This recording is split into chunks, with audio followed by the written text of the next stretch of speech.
할렐루야. 이 아침에도 천국을 향해 힘차게 달려가시길 바랍니다. 오늘은 우리가 종려주일로 지킵니다. 주가 쓰시겠다 하라 라는 제목으로 같이 말씀을 나누겠습니다. 오늘 마태복음 순서가 조금 떨어졌어요. 종려주일이라 그렇습니다. 종려주일은 예수님께서 지상사역을 마지막으로 감당하시는 일주일의 사역을 시작하는 날이 종려주일입니다. 예수님께서 예루살렘으로 입성하시죠. 왕의 이 입성입니다. 예수님께서 그 대관식을 하시는데 예수님께서 이 때를 맞춰 가고 계셨어요. 요한복음에 보면 때라는 표현이 많이 나오는데 이 때가 언제냐면 이제 유월절이 행해지는 때입니다. 그 유월절이 행해지는 때를 맞추어 예수님께서 유월절 어린 양이 되셔서 십자가에서 대속의 죽음을 죽으시기 위하여 예루살렘으로 지금 입성하고 계시는 거예요. 예수님 그러니까 예루살렘에 뭐 하라고 계세요? 십자가에 죽으러 가고 계세요. 그리고 수많은 사람들이 예수님을 따라가고 있습니다. 우리가 지난주에도 살펴봤고 지지난주에도 마태복음을 살펴봤었지만 수많은 사람들이 예수님을 따르면서 제자들 중에서는 무슨 분쟁이 일어났었어요? 누가 크냐? 네가 크냐? 내가 크냐? 누가 예수님 오른쪽 왼쪽에 앉느냐? 예수님을 3년 반이나 따라다녔고 예수님께 직접 말씀을 들었어요. 예수님이 행하시는 수많은 표적을 봤습니다. 그런데 그 모든 걸 듣고 보고 경험하고서도 제자들은 뭐 하고 있어요? 누가 크냐 하고 싸우고 있어요. 그런 제자들을 이끌고 지금 예수님이 어디를 가고 계세요? 예루살렘으로 가고 계세요. 자, 예수님이 그런 제자들의 모습을 아셨어요? 몰랐어요? 알고 계셨어요. 알고 계셨음에도 불구하고 그들을 데리고 예루살렘으로 올라가십니다. 이유가 뭐예요? 이유는 하나입니다. 예수님은 그 제자들이 후에 어떻게 될 것을 알고 계셨기 때문에 그 제자들을 데리고 가고 계시는 거예요. 요한복음 13장 7절을 보면 예수께서 대답하여 이르시되 내가 하는 것을 내가 지금은 알지 못하는 이후에는 알리라 그러셨어요.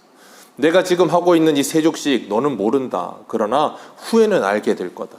내가 가고 있는 이 십자가의 길 너는 지금 모른다. 너는 지금 베드로에게 하시는 말씀이에요. 너는 지금 내가 주를 위하여 죽을지언정이라는 표현도 쓰고 있고 다 예수님을 버리더라도 나는 예수님을 버리지 않는다라고 말을 하지만 너희들이 다 나를 버리고 갈 거라는 걸 나는 다 알고 있다. 예수님은 그 모든 걸 다 알고 계심에도 그 길을 가고 계세요. 왜요? 예수님이 승천하시고 보혜사 성령님을 보내주시고 나면 그 제자들이 어떻게 될 거라는 것을 예수님은 알고 계셨어요. 우리가 구약의 아브라함을 새벽마다 보고 있는데 아브라함을 하나님께서 75세에 갈대아 우르에서 부르셔서 하란에 가게 하시고 하란에서 또 부르셔서 가나안 땅에 들어가게 하셨습니다. 그리고 하나님께서 약속하신 후손을 주시겠다고 하셨는데 25년이 지나서야 주셨어요.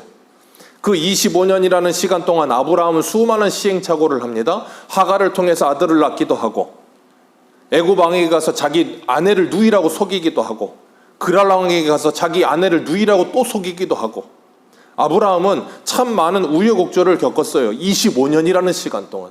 그리고 하나님께서는 99세의 아브라함에게 찾아오셔서 뭐라 그러셨어요? 창세기 17장 1절에 나는 전능한 하나님이라. 너는 내 앞에서 행하여 완전하라.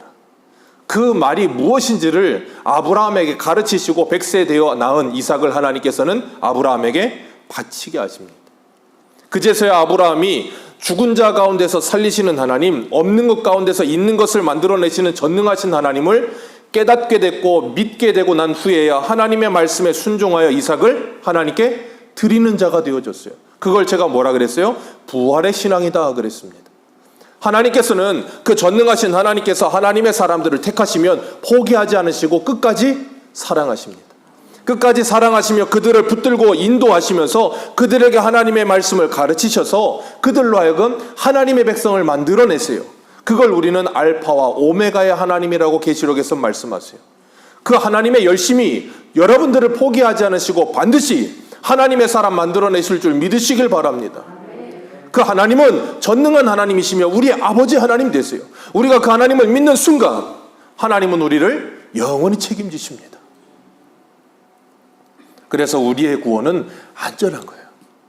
우리가 실수도 할 수 있고 넘어질 수도 있고 때로는 우리가 죄악 가운데 잠시 거할 때도 있어요.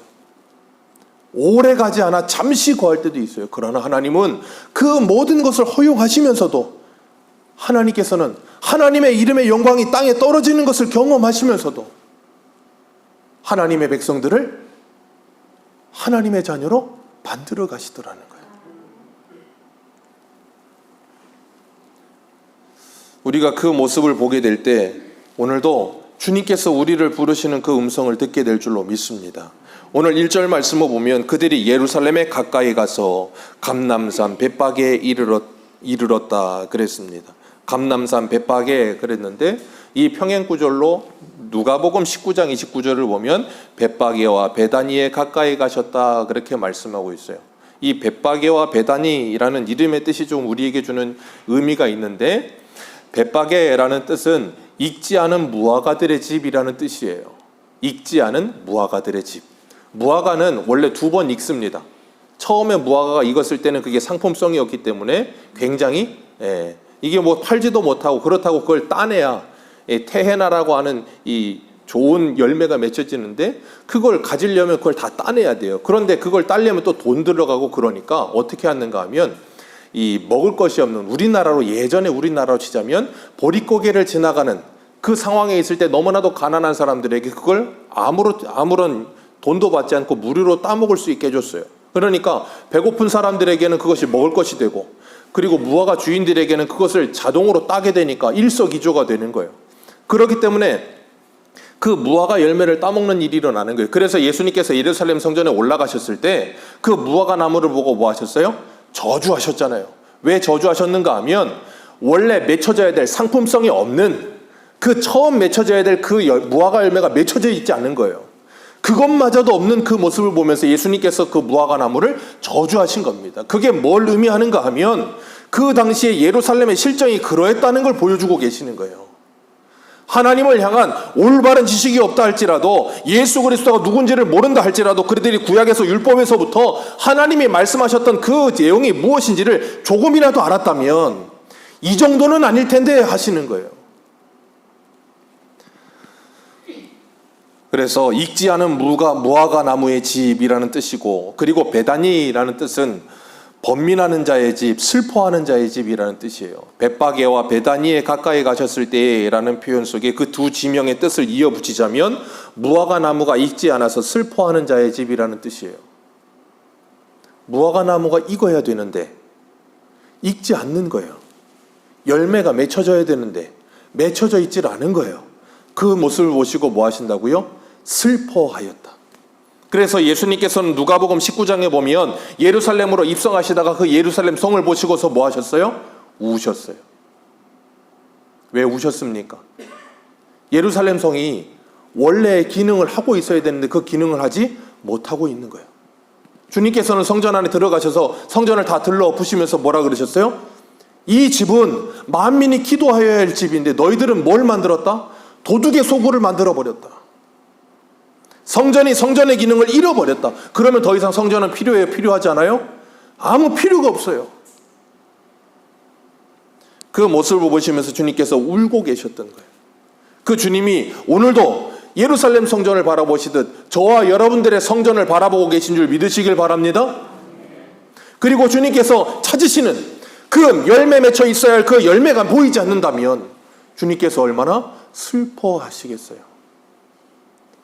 혹 주님께서 지금 이 종료주일에 우리에게 찾아오셔서 우리의 마음의 성전을 바라보시고 어떤 얼굴의 표정을 하시겠습니까? 우리 자신의 신앙의 성전을 한번 되돌아보시기를 주님의 이름으로 축복합니다. 예수님께서 그 벳박에와 베다니에 이르렀을 때 두 제자를 명하셨어요. 건너편 마을로 가서 나귀가 메어 있는 것과 그 나귀 새끼가 메어 있는 것을 볼 텐데 그것을 풀어서 내게로 가지고 오라 그러셨어요. 그리고 누가 왜 가지고 가느냐 하거든 뭐라 그러래요? 3절에 보니까 주가 쓰시겠다 하라. 그리하면 어떻게 하리라? 즉시로 보내리라. 주가 쓰시겠다 하라. 예수 그리스도께서 여기서 뭘 선포하고 계시는 거예요? 내가 바로 천지의 주제이다. 내가 바로 천지의 주제이시다. 그걸 선포하고 계시는 거예요. 그 말은 뭐냐면 내가 이 세상의 주인이다 그 말이에요. 멜기세덱이 아브라함에게 찾아와서 아브라함이 318명을 데리고 가서 그 그돌라오멜 네 나라 연합군을 이기고 돌아왔을 때 멜기세덱이 한 말이 뭐였어요? 천지의 주제이신 하나님께서 너희에게 이 승리를 주셨다라고 이야기하잖아요. 만왕의 왕이시여 이 세상의 주인이신 분이 바로 예수 그리스도다. 그분이 쓰시겠다 하라. 그러니 너희들은 뭐 하라? 즉시로 뭐 하라? 보내리라. 오늘 저와 여러분들에게 만약 주님께서 찾아오셔서 주가 쓰시겠다라 하면 저와 여러분들은 우리의 인생을 주님께 즉시로 드리실 수 있으시겠습니까? 즉시로 주님께 드리실 수 있겠습니까? 로마서 14장에 주님께서 뭐라 그러셨어요? 우리가 살아도 주를 위해 살고 죽어도 주를 위해 죽나니 사나 죽으나 우리는 누구의 것이로다? 주의 것이로다. 예수 그리스도께서 십자가에 죽으시고 부활하신 이유가 그것 때문이니라. 주님께서 십자가에 지시기 위해 지금 예루살렘으로 올라가고 계세요. 뭘 하시려고요? 주가 쓰시겠다 하시기 위해서. 내가 바로 그 주인이다라는 걸 가르쳐 주시기 위해서. 내가 바로 너희들의 왕이라는 걸 가르쳐 주시기 위해서 지금 예루살렘으로 올라가고 계시는 거예요. 우리가 오늘 그 종료주의를 지키면서 우리의 왕으로 오신 그 예수님을 환영하는 거예요. 아멘이십니까? 그런데 그 환영은 오늘 본문에 나오는 이 사람들처럼 환영하는 건 아니에요. 이 사람들처럼 환영하고 있다면 우리는 여전히 예수님을 내가 원하는 주인, 내가 원하는 메시아, 내가 원하는 구세주로 생각하고 있는 거예요. 그러니까 뭐예요? 내 마음에 들지 않으면 얼마든지. 그 말은 누가 주인이라는 거예요? 여전히 내가 주인이라 그 말이에요.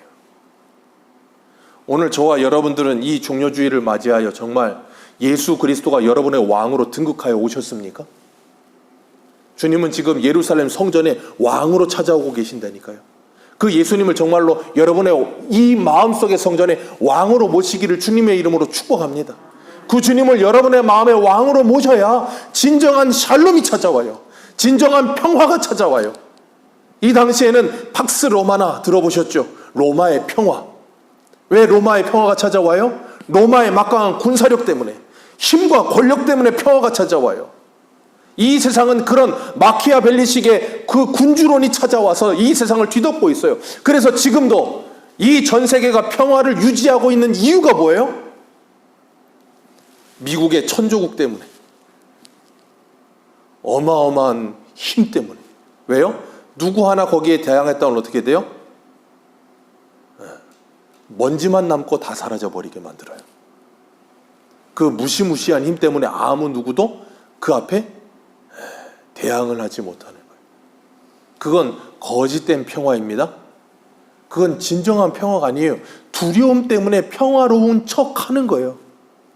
그런 시대에 예수님께서 찾아오셔서 팍스 크리스토스라고 하시면서 내가 바로 진정한 평화의 왕이다라고 말씀하시고 등극하여 찾아오고 계시는 그분이 뭘 타고 오신다고요? 나귀의 새끼를 타고 오고 계세요.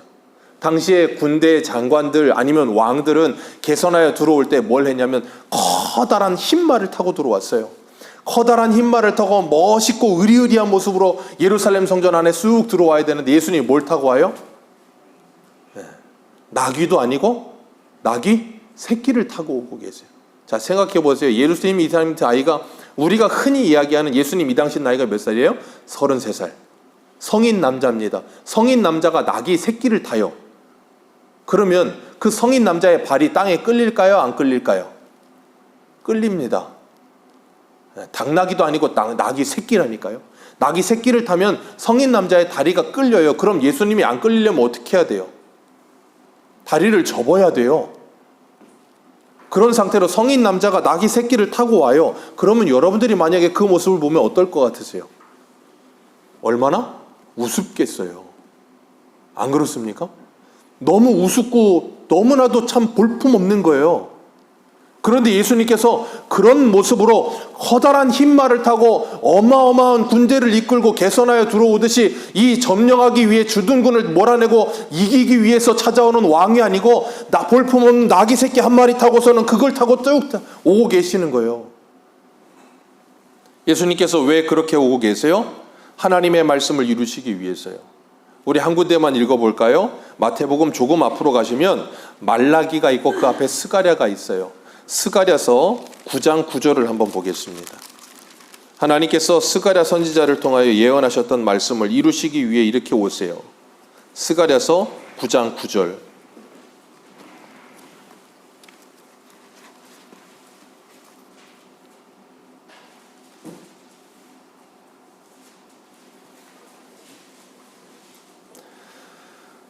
스가랴서 9장 9절입니다.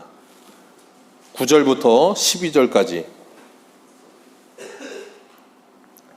우리 같이 한번 읽겠습니다. 시작. 시온에 따라 크게 기뻐할지어다. 예루살렘에 따라 즐거이 부를지어다. 보라, 내 왕이 내게 임하시나니 그는 공의로우시며 구원을 베푸시며 겸손하여서 나귀를 타시나니 나귀의 작은 것 곧 나귀의 새끼니라.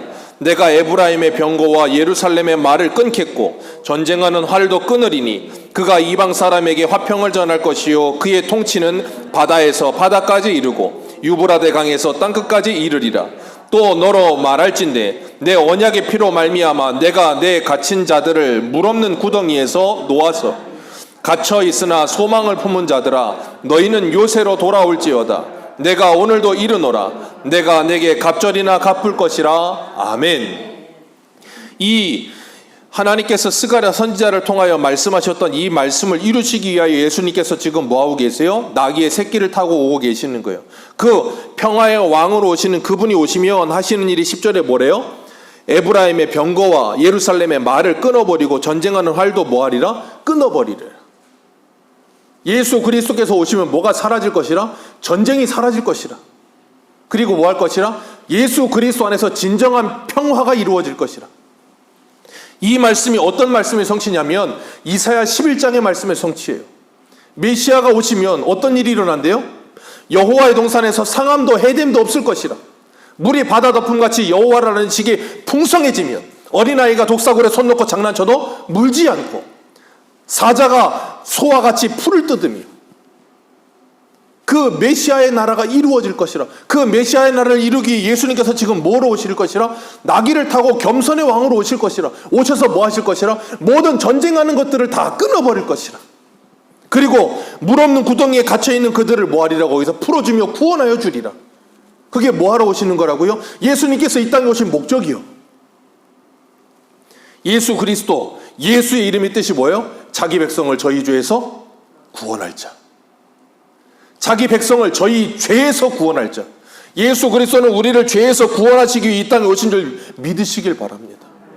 예수님은 우리를 다른 무엇에서 구원하기 위해 오신 분이 아니에요. 죄에서 우리를 구원하여 사망에서 생명으로, 지옥에서 천국으로 우리를 영생의 복을 주시려고 오신 분이에요.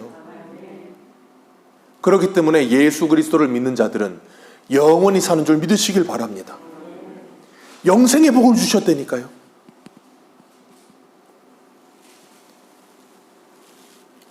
그런데 사람들이 볼 때는 그 예수님이 그렇게 구원자로 보이질 않는 거예요. 왜? 이 당시에는 메시아 대망 사상이라는 게 있었어요. 왜냐하면 이 말라기와 마태복음 사이에 신구약 중간기라고 해서 한 400년가량이 암흑기예요.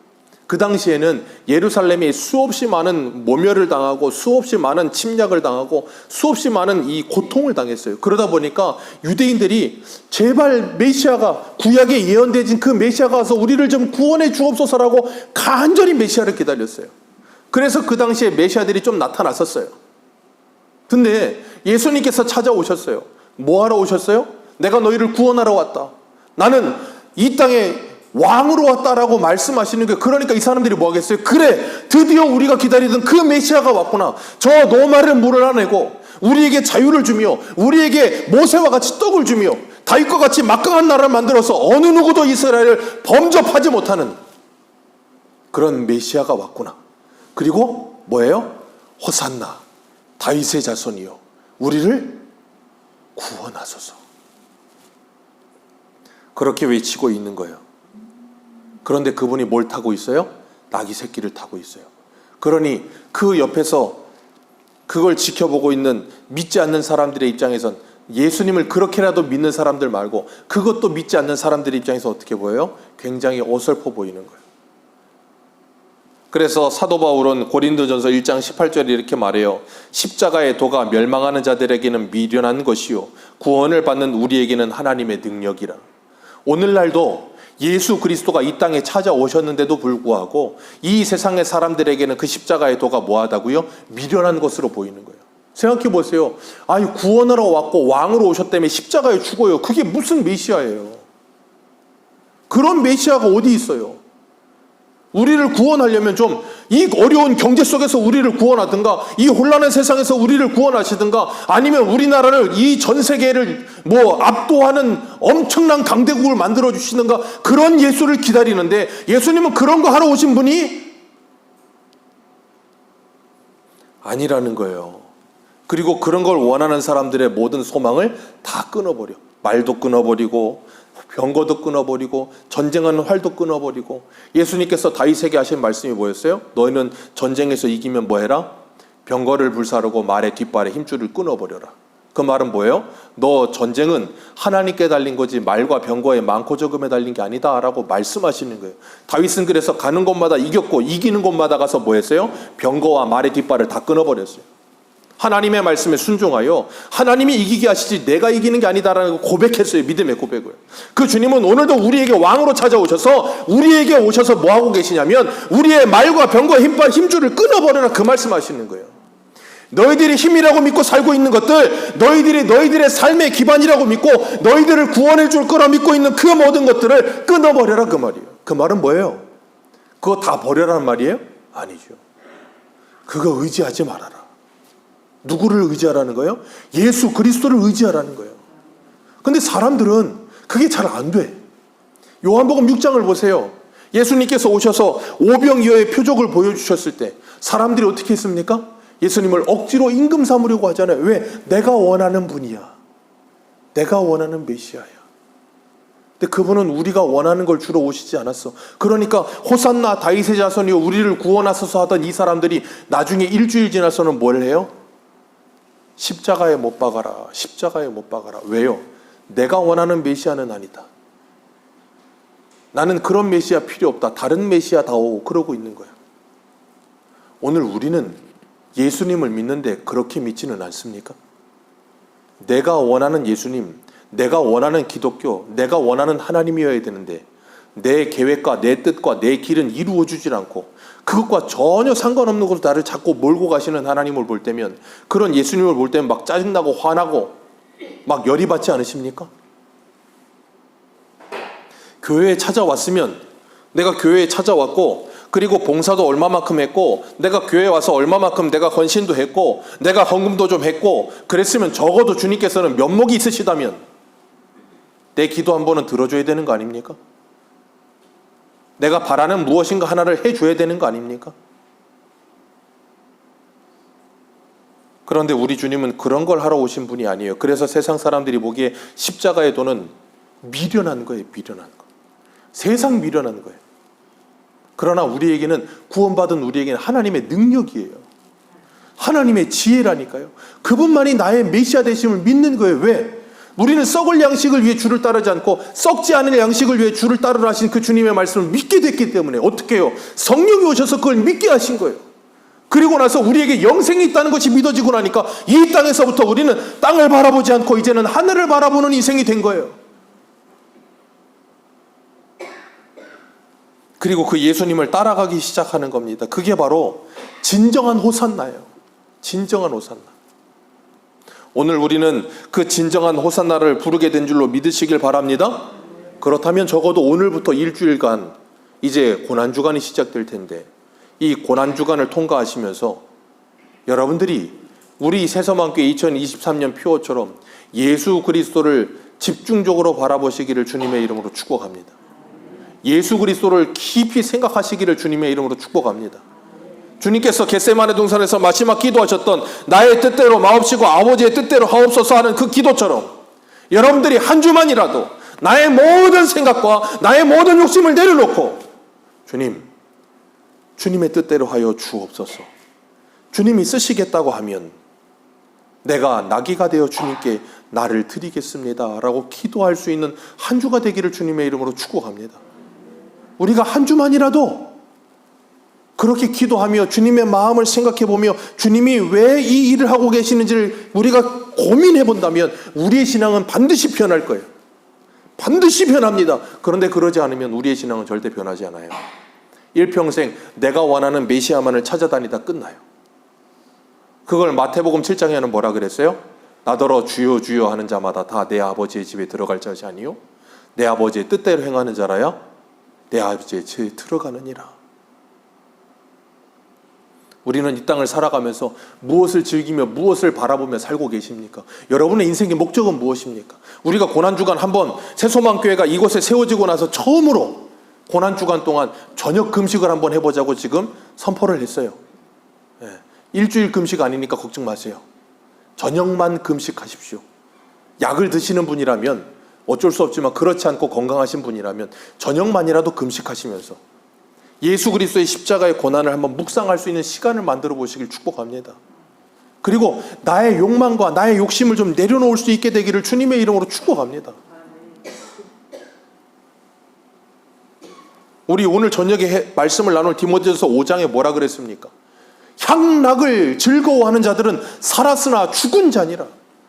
일주일만이라도 그 향락을 좀 내려놓을 수 있게 되기를 주님의 이름으로 축복합니다. 그 향락을 내려놓고 예수님을 바라보면서 이제는 나의 옛사람이 벗어지고 새 사람을 입어서 정말 예수 그리스도의 십자가에서 나의 혈과 육과 내 정욕이 죽고 그리스도로 살아난 새 사람이 되어 진정 평강의 왕이신 그 예수 그리스도와 함께 이 땅에서 진짜 왕노릇 하시기를 주님의 이름으로 축복합니다. 주님은 우리가 이 땅에서 왕노릇 하기를 원하세요. 아멘이십니까? 우리 흔히 이야기하는 계시록 20장에 나오는 그 천년왕국 언제라 그랬어요? 바로 지금이요. 주님 다시 오시기 전까지 그때가 바로 뭐예요? 천년왕국이에요. 우린 여기서 뭐 해야 돼요? 왕노릇 하셔야 되는 거예요. 주님께서 베드로전서 2장 9절에 뭐라 그랬어요? 너희는 왕같은 제사장, 우리는 왕같은 제사장이라니까요. 아멘?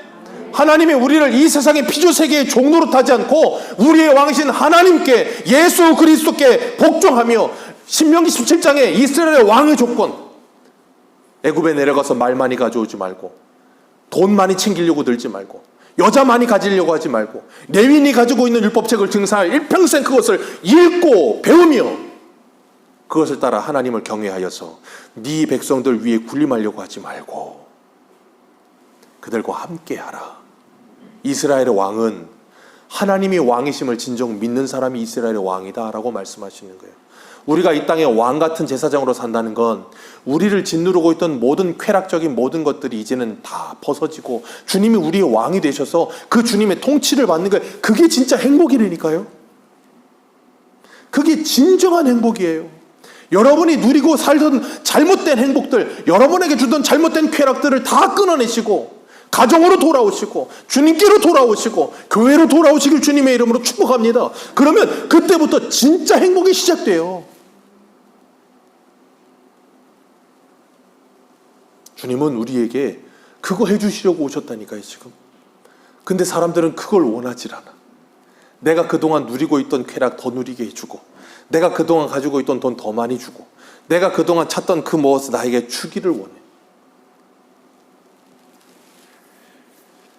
그러니 주님께서 예루살렘을 바라보시며 우시는 거예요. 그리고 주님은 오늘도 우리들에게 묻고 계십니다. 너희들은 나를 왜 따르느냐? 오늘 이 호산나 다윗의 자손이여 하고 외치던 이 사람들이 예루살렘에 들어가요. 그리고 온 성이 소동합니다. 그랬더니 사람들이 뭐라 그래요? 이가 누구냐? 자, 11절 같이 읽습니다. 시작.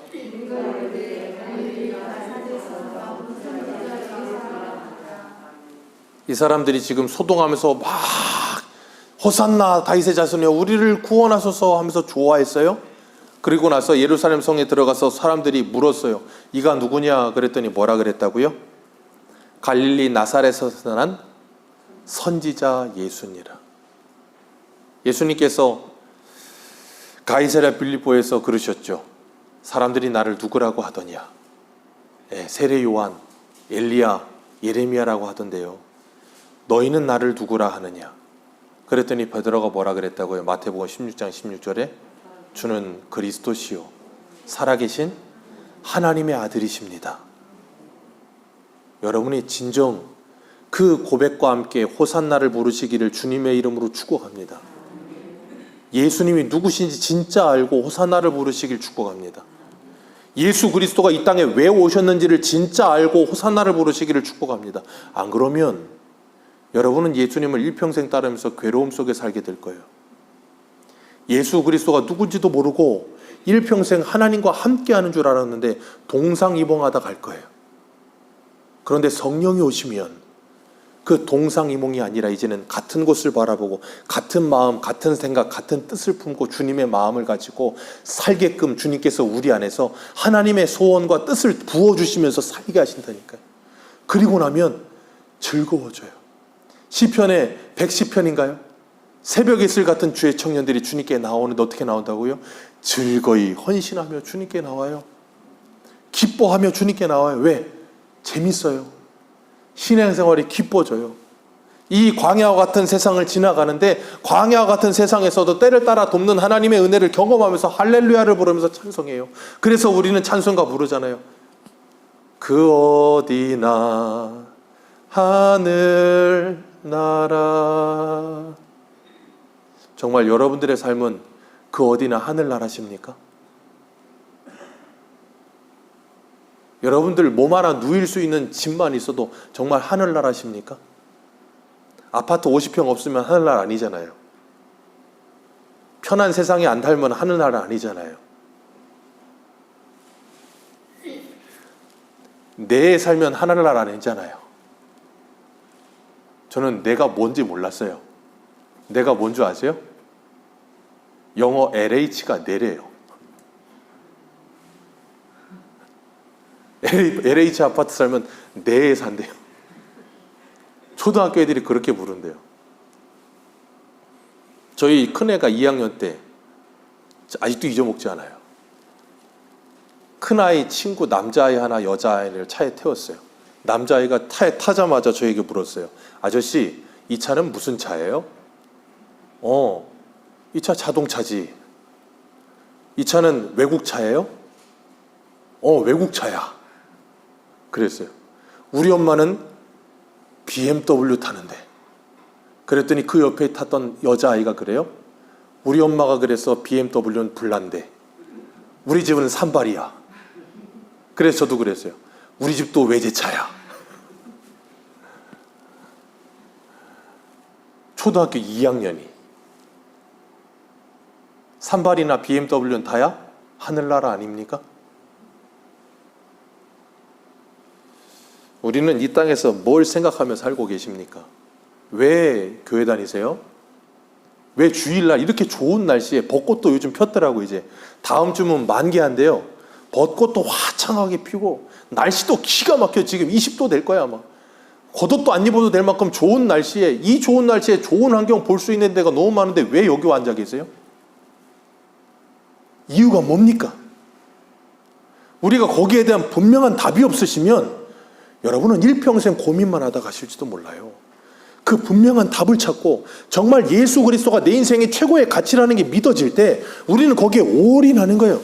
그리고 주님께서 우리에게 무엇을 원하시든 주가 쓰시겠다 하라면 즉시로 주님께 갈 수 있고, 주님께서 원하시면 무엇이든지 나를 통해 하나님의 영광이 드러날 수만 있다면, 내 가정에서도 나를 통해 하나님의 영광이 드러날 수만 있다면, 내 직장에서도 나를 통해 하나님의 영광이 드러날 수만 있다면 그 말씀에 순종해보기 위해 나를 부인하고 내 고집도, 내 성격도, 내 자존심도 좀 부인해보고, 그러면서 하나님의 말씀이 나를 통해 이루어지는 그 모습을 보면서 하나님의 영광을 좀 보면서,